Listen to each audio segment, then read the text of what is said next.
let me, oh, got it. Hold on. Let me try to recall the session we were going to talk about. It wasn't channeling. It was, astral projection. Also channeling. I mean, yes. Yeah, I guess there's an intersection. Let's talk about that. The intersection, yes. Oh.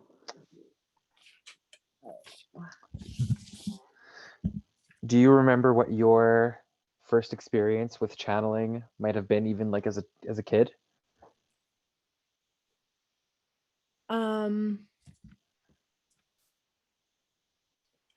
It's actually very difficult for me to cap the definition of what channeling is.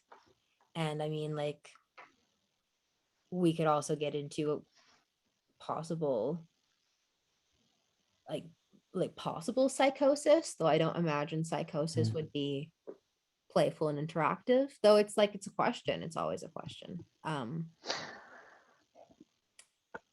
I mean, Joan of Arc, right? That's an interesting place to start, but yeah.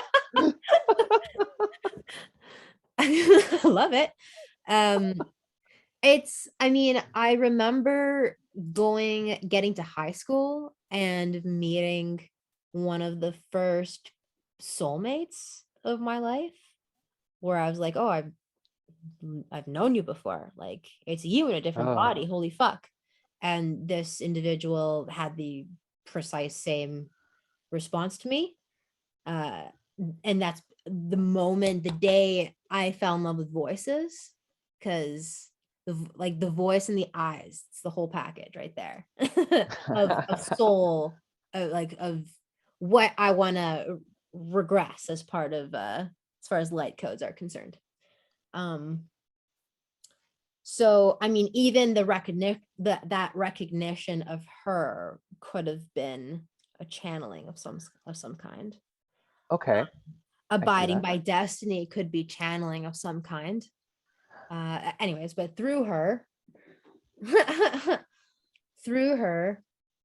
she had a crazy mom who was like really into like stereotypically psychic stuff, but it gave us a whole lot of permission to go into that realm and to like make it our own, because we didn't have to go discover the mainstream washed up, like, what was it, Sylvia Brown version. Like, we saw that and we're like, okay, cool, like framework, cool, what do you think about it? And like, we had pendulums and we had two good intuitions and we had a lot of the same visions too. Like, we went like life surfing together, and that was early on. Like, that was, I wanted to say 12, but that wasn't 12, that was 13, 14, like the first year of high school. Wow, quite early though. As soon as there was puberty changed the type of like astral reception. That's an interesting thought that you bring up, because when you think about, like when there's this trope about like kids having imaginary friends, for example, right? And how much of that is imagination and how much of that is the channeling that is able to be picked up in terms of whatever frequency children can, because they're not biased and because they have like, that open kind of worldview, perhaps, right? So how much of the imaginary friend is, like talking to, kids talking to a butterfly, for example? Are they? That's Are they another, hearing? Is a narrative, right? Or animals, connecting with animals so deeply, right? Like, I remember seeing a video on the internet, TikTok, or I don't know, something, where there was this little girl and she found like a dead bird by a tree, and she picks it up. She goes, "My sister." She's just bawling. It's like, "My sister." And her mom's like, "That's your sister? Are you okay? What happened?" And she's like, "She's dead. My sister's dead." Like, there's something so real about that. She was convinced that this was her sister in whatever life, whether it's now or in the past, right? That was the most appropriate language that she could come up with, and I think that is very appropriate language. Yeah. I mean, on many levels it's appropriate, right? Because like, in when you think about it, just like the souls coming from source, and we're all the same reflection, the equal reflections of source, then we're all brothers and sisters, right? We're all nibblings, right? Gender Nibblings, neutral term there. nabblings. Yeah. Nabblings. So yeah, that's so interesting. And then when we, become adolescents, like you said, there's this hormonal shift, Mm. and that's also what also maybe we no longer can like we no longer entertain imaginary friends so much, but then there's a different channel or different access that you kind of had a curiosity about, right? Yeah, it seems like before the age of, well, I think what we used to call it was the age of reason. And now science also says that around the age 7 or 8, there's a shift in the way children think or can think and can process thoughts. There's more of a memory. Like now suddenly, Okay. Yeah. oh, I'll have to scroll it down or whatever, but like like memetics almost really begin, conditioning sets in. And then again at puberty, like that's a cerebral thing, or Hmm. or I guess hormones are involved in everything.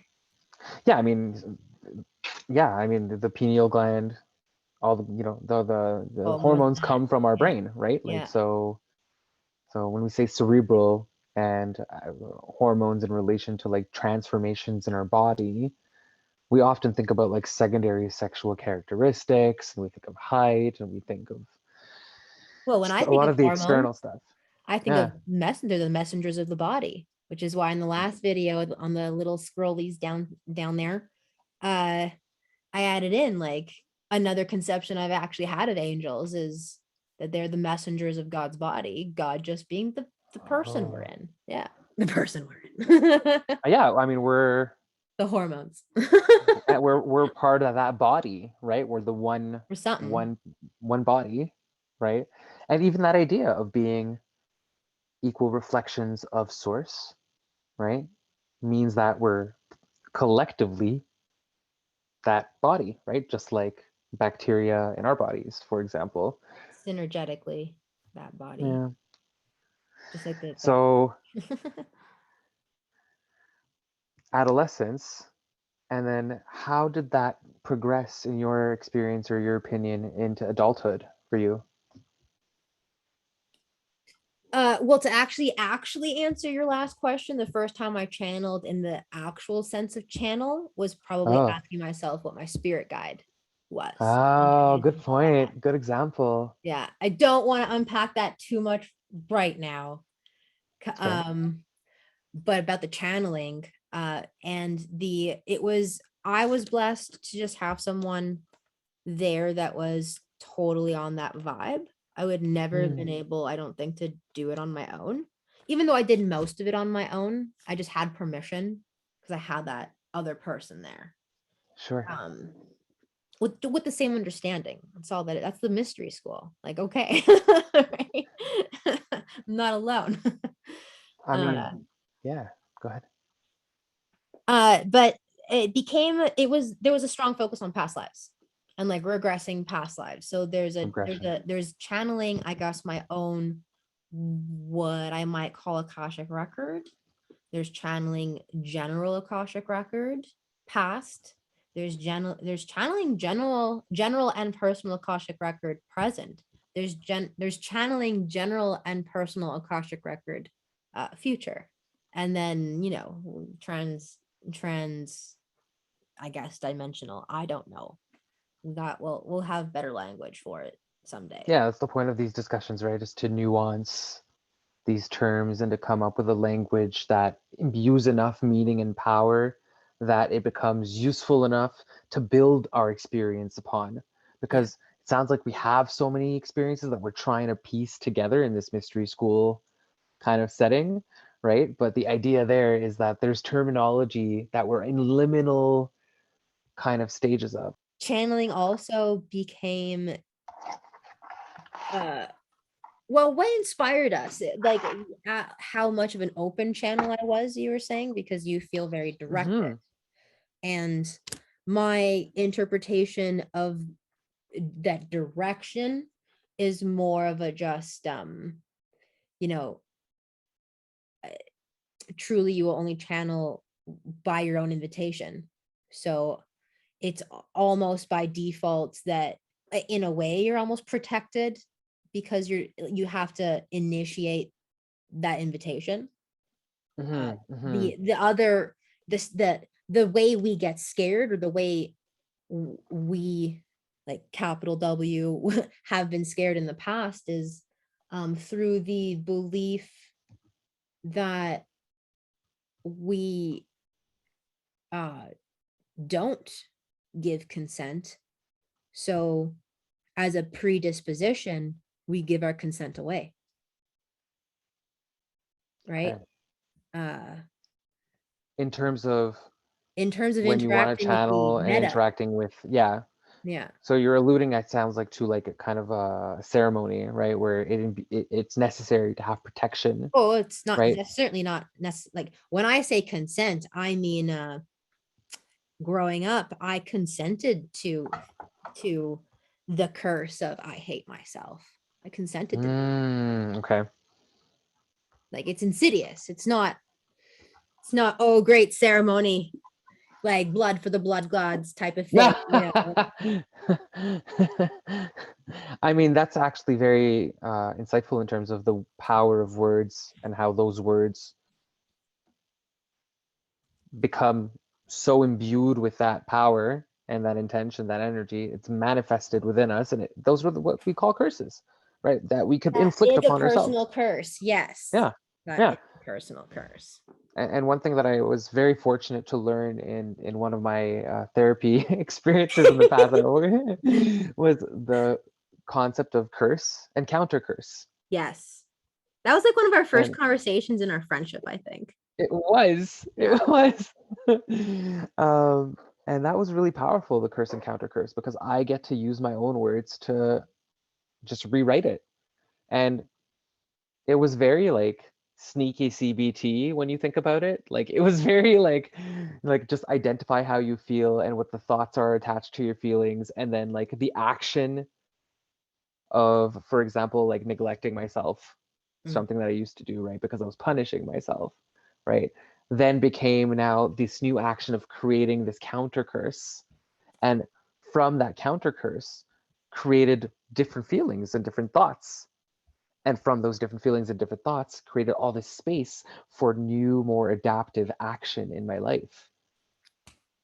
So one thing that is bringing me back to the very beginning where you're saying is sometimes channeling feels like it's more like getting in line with, kind of vibing with, right, a source. Whether it's your direct source, or what I was saying, a correct. source. Yeah, correct.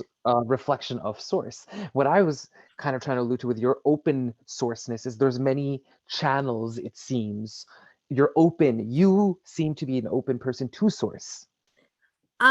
Okay, well, I'd have to unpack what source is there. Because like Yeah. I have been open to many channels previously. Correct.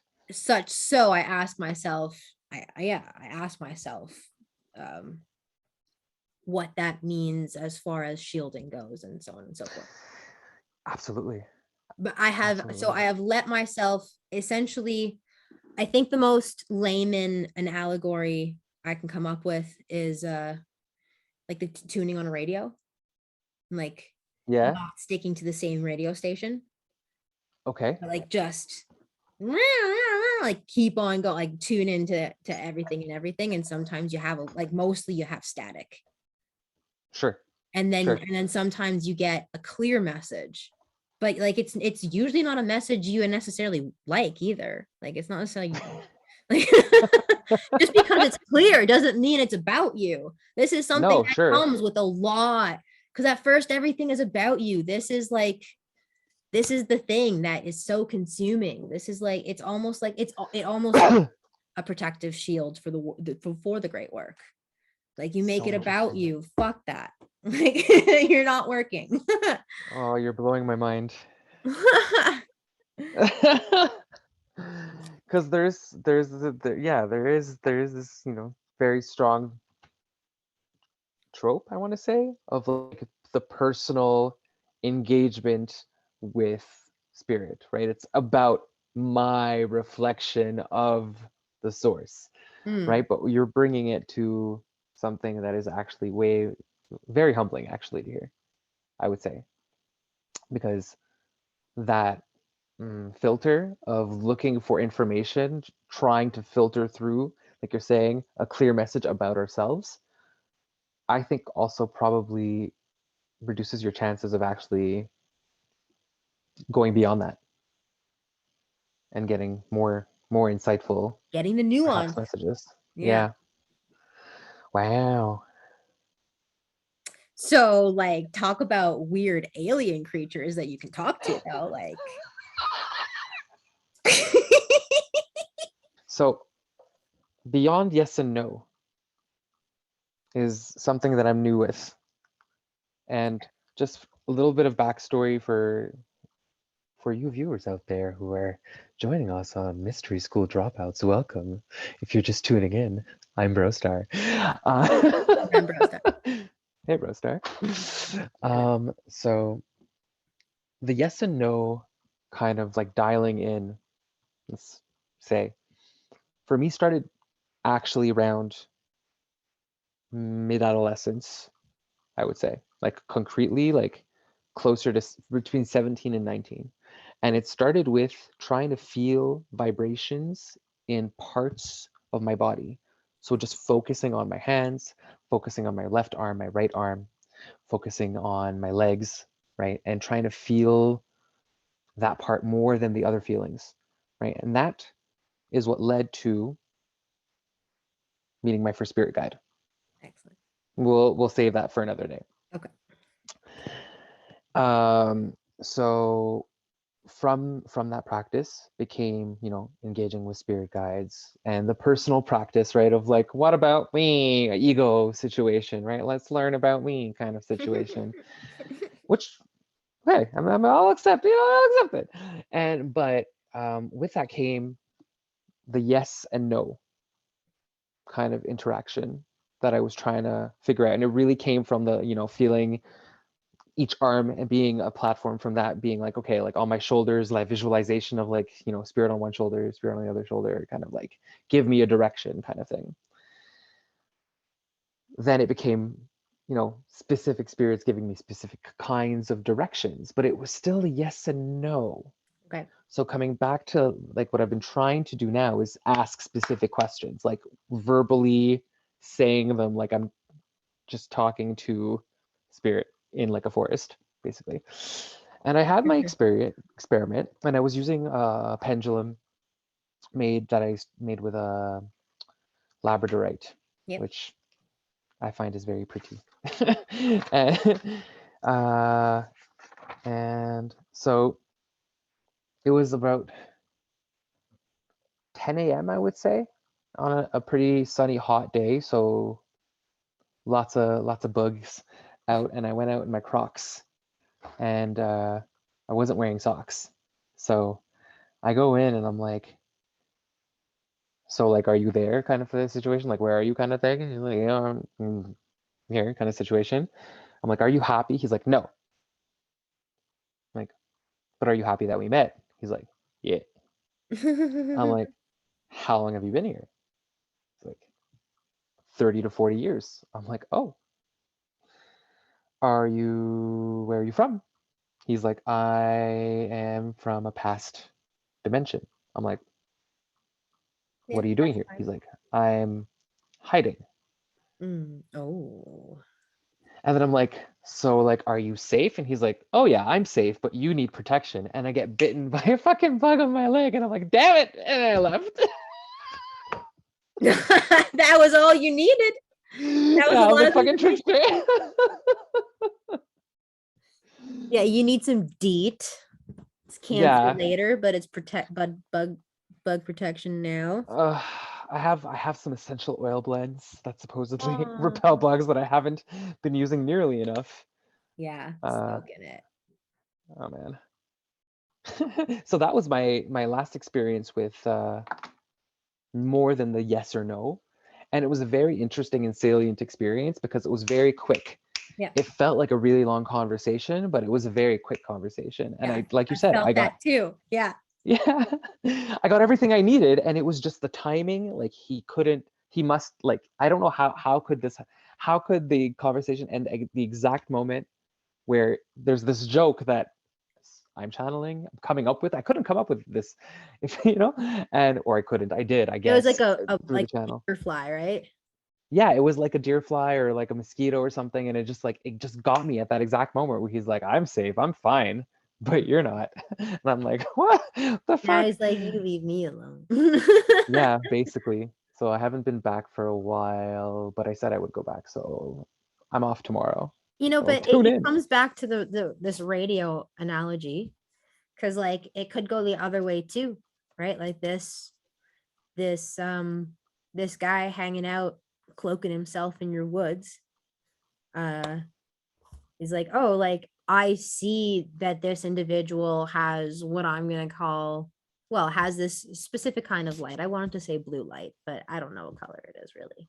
But has this specific kind of, this, maybe I'm gonna go with blue light. Has a specific Just kind of say it, blue yeah. light.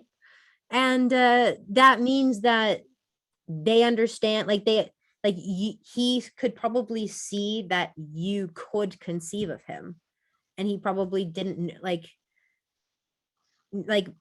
I don't know, he didn't seem to have any other requests. He could be like, I think like if he's just killing time, if he's just cloaking himself, then maybe he actually just wants a friend. Yeah, that's what it sounded like. He's like, "No, I'm really happy that we met. Like, I'm down." And like, he's like, I've been here this whole time, like 30, 40 years. Like, I'm lonely, but like, he's hiding out, right? I don't know more. I don't know if I want Ooh, to know more. I kind of want to know more, but what you want, probably, if I'm going to fill your mind with my own ideas, is a yes. framework so that you can actually get information out of him as you Yeah, what does that look like to you? A framework to get Well, the information? first thing I went to think of is like, oh my God, timeline wars, like not just like Avengers, Yeah. like mimicry stuff, but Timeline wars. Yo, that's some Sailor Moon shit right there. Sailor Moon. Timeline wars. It's all stories. It's all stories. No, it's not all stories. It's all good stories. It's someone's story. I mean, it doesn't mean it's not real. Like, stories are based off of things. This is a fine example of something that, yes. Stories are based off of things. This just in. So the intersection of channeling and astral projection. Okay.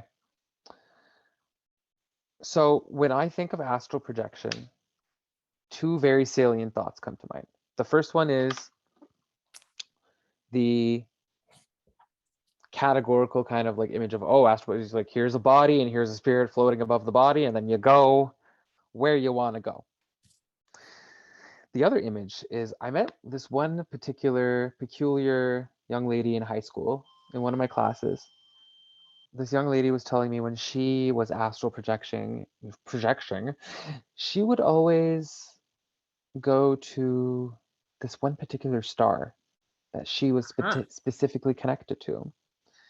And that always stuck with me. And this particular young lady at the time would be going to the Vega star system. She also was definitely able to control fire, like control flames, like very interesting. Like she would just be in class with like a candle, and she would just be pulling the flame. Like I don't understand, but I've tried this like numerous times all my life to be like, how did she do it? She'd have a candle and it'd be lit. In class? And this was allowed? We were in like, okay, so checking my privilege, I went to a private school. I went to a high school that was private, and it was an ethics and morals and religion class. So there was the class where people got to like talk about themselves and talk about like their personalities and like their culture, do whatever they wanted, basically. And it was cool. It was a really cool class, I'll admit. Sounds cool. It was. And so this girl was on that day presenting her story. So she had her candle, and she had the flame of the candle lit. And when there's air currents, you could see you could see a dancing flame, right? And sometimes it gets higher and lower, and that's natural. But there was this she was just taking the flame and kind of pulling it upwards. And I saw her do it like 3 or 4 times. Then I was like, okay, like don't stare, like pay attention to class for some reason. Like, I don't know. But yeah, I'll never forget that. I'll never forget that. That was really, really cool to me. And she would talk to me about going to the Vega star system. So, that's what was my first real experience, told experience through someone, like just like 1 degree of separation. Like, I've experienced this was my experience. And I took her word for it. And like, I guess like the candle thing, like whether it was a really neat trick or not, like it kind of solidified it in my memory. Um, and now that I'm talking about it, the third astral projection situation comes from, again, like lore in Coptic lore, where there's these monks who can turn into animals and then like travel great distances. Shape shifting. Yeah, and like also, what is the difference there? Like, if you're able to transform your body into another animal, like are you not Oh, just we like can shifting? talk about that. There's Yeah, several kinds of shape shifting. cool. I'll make a note and add it to the list. Stay tuned. But So Vega. yeah, Vega. I mean, that's all I knew. I'm just kind of listing my reactions about astral projection, my experiences with them personally. I don't know if I don't know. I don't know. Maybe as we talk about it, I'll recall experiences or make connections to what could have been experiences. But when I think of those definitions, going to a planet, to another planet, being outside my body, like the only thing that comes remotely close is like once had dengue fever when I came back from like Honduras when I was like 20. And I remember having a fever, dengue fever, go figure. But I was in the hospital room, and like my fever was so bad. Like I always get like fever dreams when I get fevers. Hi, Oh. Duke. And like ever since I was a kid, I always get like really high fever dreams in like really weird situations.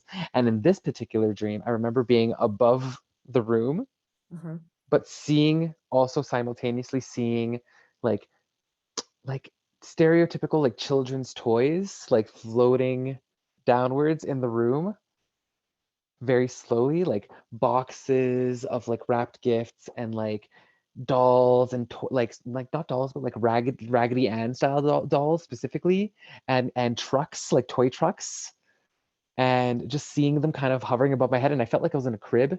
I am also very aware that I had like dengue fever and probably just tripping. Definitely have experience going to other planets. Ooh. Okay, I keep it in went mind. to a place where I was still a human, but I was in a totally different world and everything looked crystalline. Ooh. Like, and I was looking at not particularly high, but I was looking at a bit of a mountainscape and an ocean and a sky. The ocean and the sky were almost the same size. And the ocean was turquoise and like bright and deep at the same time because it was molten crystal. It was molten crystal. Whoa. And the sky was kind of like a reflection of it. So, but it was like multi-toned because of it. It was like almost like a disco party, but not. It was a very natural. It was still a very Natural natural disco setting. Yeah. party. It was still a very natural setting. The creature that Natural greeted disco me, party aesthetic. oh, I have plenty. The creature that greeted me was almost the color of the ocean, but like the darker shade. And I don't know, it reminded me of almost a paper clip. It just had like its body like almost became like a Z type thing. Like it had a fin that like I don't know. Two or it folded up into this. It folded Whoa. up and then it like spread out into become suddenly a very large creature. and it was telepathic because mostly all things are, I think, in like the grand scheme of things. Interesting. Which brings me to my next point. But so astral projection would be going to just different worlds. Like I could astral project into, I mean, if I was really, I think it's easy. I think it requires less skill to come and go to, to be like, oh yeah, I dreamed of an oceanscape in the Alpha Centauri star system because that's what I woke up thinking about. So that's my answer. Like, yeah, I astral projected to that, like some crazy funky world. You can astral project to your neighbor's yard, but I'm pretty sure that takes more skill. And if you want to look into that, there's So it's easier to go further out and in somewhere maybe random or somewhere abstracted. whatever. Yeah. Yeah, slightly right? abstracted. But, and in non like at that where you're not physically traveling the whole distance, like you're not in your own world still, like you go somewhere else. That does not translate shifting, right? Dimensional shifting is you're not going, you know, like you're not traveling, it's kind of like the space around you kind of like, yeah, maybe I envision it as like layers almost, and like a layer just kind of removes or adds kind of thing, or like you stay static, right? And like the layer kind of moves in and out kind of. So okay, so I don't know, there because are we're different, not, yeah, there's different places to go to. like my body's not going anywhere, so like my spirit isn't necessarily leaving my body. It's more like the space that I'm in allows my spirit to go more, to be more, I don't know, I don't know. I think there are, I feel as though there are different realms, and a realm where you require nonlinear time travel is kind of like at, it would be related to a function of my body that's in the automatic nervous system. So there's just like there's, whereas like reestablishing an emotional response pattern, aka training myself to astral project here in the neighborhood, is just is like way harder. Though spontaneous, you know, it can happen spontaneously. The difference, the intersection of the channel and the astral projection, um, seems as though the astral projection is you, your consciousness is what I mean by that when I say you, because it's a disembodiment of a vessel, of a material vessel, though like in my dream I was very much a vessel. I felt like the same vessel. um it's environment, essentially. It's going to alternative environment, whereas channel is using yourself as an environment, using yourself as the vessel, and clearing out your own narrative and allowing yourself to be receptive to communicating with another thing, which would be like I said, everything is basically what I just say? We basically speak with our minds, like in most places. Telepathic. Thank you. Like the animal kingdom, the plant kingdom, basically every kingdom except the learning kingdom. I'm gonna call it the learning. Except human, the learning kingdom. Interesting. I like that. The learning kingdom. Right. Yeah. So essentially, channeling is just is simple communication. It's basic. It's nothing fluffy. It's just receiving frequency. It's basically being able to turn the radio on, essentially. Knowing the Can radio you plug is yourself on? into source? Yeah, knowing the radio is plugged into source. You're never unplugged, right? We're never unplugged from source, but it's being aware that you're plugged in, which brings us back to channeling, coming back to this idea of, is it being on the same frequency in terms of resonating, in terms of being on the same channel as a frequency of source, as a narrative of source, right? So when I'm dialing into the frequency and I'm astral projecting to that space, time, message, information, data becomes information. We've had this conversation like years ago, right? And so is that we're when we're able to recognize that we're connected, and that our bodies are always on, and that we're able to control that channel by giving like you said, giving ourselves permission and seeking that information, right? Just being like, I'm open, I want to hear information, I'm here, you know. Ooh, just saying I'm open can get real messy real fast. Absolutely. And I'm glad that you said that, right? Because we were talking about protection earlier, and I was like, yes, so important, right? Because the intention that you set, and when you open such excuse me, it's guys got cold today. Yeah, it's autumn. Yeah. Oh man. The intention that you set when you open that space, I in my practice, I find it's so important to consciously open a space, be aware that you're in that space, and then close that space. Like, thank it, give it away, put it back, send it back. You know, like, Yeah. it's so important. Otherwise, like you said, like, could be a sticky situation. It could be an insidiously sticky situation. Insidiously sticky. So that brought up something for me. Do I need to be the same vibration as something that I'm communicating with?